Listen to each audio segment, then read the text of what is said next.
The Secret Garden. My reclusive uncle, reputed to possess a photographic memory, though his brothers say with a disapproving sigh, he has nothing to take pictures of. A brain that, if it's a photo album, isn't a family one, and if it were, would look more like a mug book. His mother's favorite, despite being the middle son. Maybe, despite her extreme Methodist upbringing, she is by nature a follower of the middle way. Maybe she savors vicariously the life of seclusion her bones would choose. My flickering uncle, who married and divorced the same woman twice, proposed a third time but was turned down, causing much distress to the neighborhood numerologist, who weathered Vietnam behind a desk while his younger brother saw blood and death and helicopters, rescuing and avenging angels by turns, that would hover just within sight for the rest of his life. My uncle who is never in focus, who never stays overnight, or if he does, insists on checking into the motel by Gas Creek that is sinking slowly. The contractor didn't foresee the weight of petty sins, and how irresistible they would be to marshy ground. Who talks nothing but basketball with a feeling we can never identify. Who will go for a year without getting in touch as though he were a whale in love with the deep and we were the air just above the surf. Who scared the bejesus out of me before dawn last Christmas Eve. He saw through the front window my drowsy face in Mac light, rapped on the glass, then vanished before I could see who he was, the ghost of Christmas never to be. He surprises us when he comes for his unwed daughter's baby shower and stays 3 days, like he has amnesia and it takes 72 hours under a party hat to recoup his personality. He huddles in the kitchen with his son till the maternity gabble and gossip are done. Killing time and talk with my folks in their garden, he abruptly asks my mom for a start from her Japanese irises. What on earth for? They'd look good in my purple section. Stunned, she offers him start after start. He only takes the iris. Plum. Writing as small as a list of ingredients. I say it was emblazoned, and you will agree. Plum was emblazoned in gold on the color pencil I sketched this with, writing in a cabin built of colored pencils, pledged to each other with paste. The paste was made from the sleep in my eyes and the eyes of boys who surrounded me, like Willie Brennan's highwaymen, and the guard around a prince. There were no plums in this log cabin of long, skinny, motley logs, to say nothing of kiwi and passion fruit. The mangoes were bell peppers in Robin Hood clothes.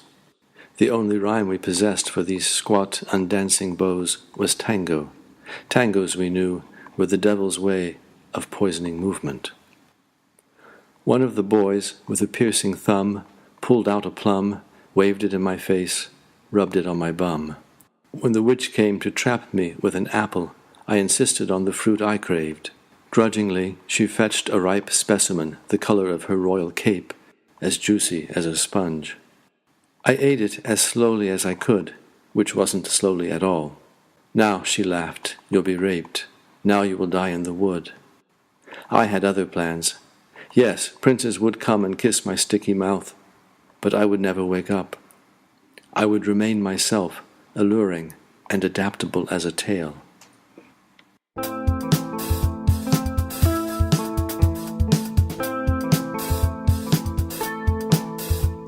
American boy, you sought pleasure and joy. You couldn't see that they were both in my means. You bought it so to lose some control of the serpent that strangles your dreams. But the serpent sleeps underneath the pole and waits till you are against the wall. You chased after death as though the last breath were the pleasure of sun gods and kings. Drove me from your breast to the place to your wrists, but your tendons and your veins did not sing. No requiem and no trumpets call. Sounds the news that you're against the wall. Well, the water was running, your dreams and your cunning, they both flowed away down the drain. purchased your thread, you tallied your bill. Is this all that you bought for your pain? No fire shouts and no manna falls to feed you when you are against the wall. The water is rising above the horizon, where the whites of your eyes turned pale. The worm that devours life's lonely hours is the same worm that vomits its tail. The rose is sick and the minutes crawl.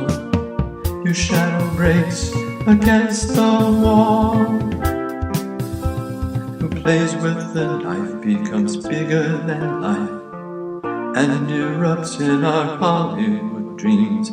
The chance to awaken passes untaken. We lie down by the ocean that leans toward the screen that holds us in thrall, so we hardly know that we're against the wall. Stars on hot feet parade down the street. We have looked for a deal on your happiness, but you're far from the riot in hospital quiet, where you're safe from both harm and bliss. And the cruel parade neither blinks nor stalls, and no one knows that you're against the wall.